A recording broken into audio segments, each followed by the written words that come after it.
Hello, I'm Richard Ridge for Broadway World. On Tuesday evening, February 20th, Manhattan Concert Productions will present Broadway classics in concert. This star-studded event will feature songs from some of Broadway's most beloved, award-winning composers and writers who we caught up with here at Sardi's right before the legendary night.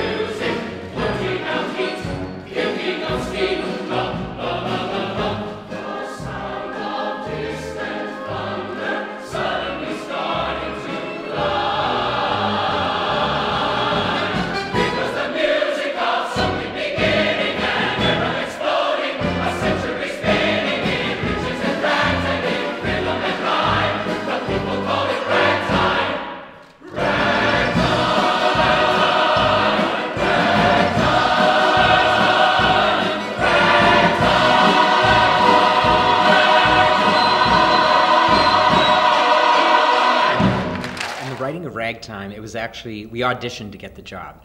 So the requirement was writing 4 songs on spec based on Terrence McNally's 65-page treatment.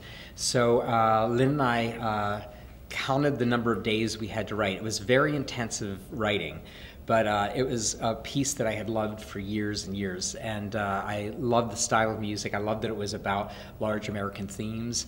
And that said, we had 11 working days to write 4 songs, and by writing them I mean crafting the music, the lyrics. I did the vocal arrangements. We would record them. We would bring friends into the studio, and we would say, "Come Wednesday at 2, and sing something from Ragtime." And they would say, "Who do I play?" And of course, we didn't know because the song had not been written yet. So it was this kind of very exciting explosion of the writing of the music. Dr. O had said Ragtime really is about America becoming itself. It's about metamorphosis. So a lot of the songs were, in a traditional musical, these would be the transitions. Actually, they were the song moments themselves. So there were many songs on trains, on boats, in cars, getting to places. And creating the score was an amazing time for all of us. And everyone was elevated by the quality of collaboration that was going on. Make Them Hear You, that was one of the last songs that we wrote. And we actually recorded the song before we had even workshopped it. And we felt that the character of Coalhouse needed a final statement. And I kept thinking of it as a Western, you know, before the hero walks through the door and the hero makes a statement of what he believes and what he believes things could be. And we knew it had to be a simple moment, but it had to be a powerful moment.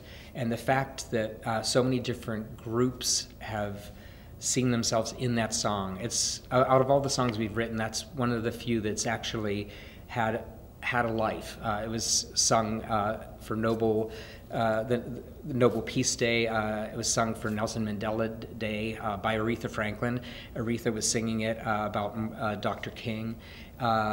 A lot of LGBT groups have been singing it, and it's about believing in the power of your voice and the need to speak up and the need to say what's truthful. When you create a work of art, it speaks not only to the period where the piece is set, but also the time you create it in. But whenever it's brought back or revived, it really looks at the time that you're currently living in. So when we brought Ragtime back to Broadway after the Kennedy Center in 2009, it was speaking in a totally different way to those audiences. And this past year I saw several beautiful productions. One was at the Ford's Theater in Washington. And to see the themes of immigration, the themes of racial and cultural unrest, it really spoke to those audiences so differently than it did 20 years ago when we first created the piece. And it felt of the moment. And I think that that's the thing that's most exciting if you're lucky to be able to write something that not only speaks to the time when you're writing, but also to future generations.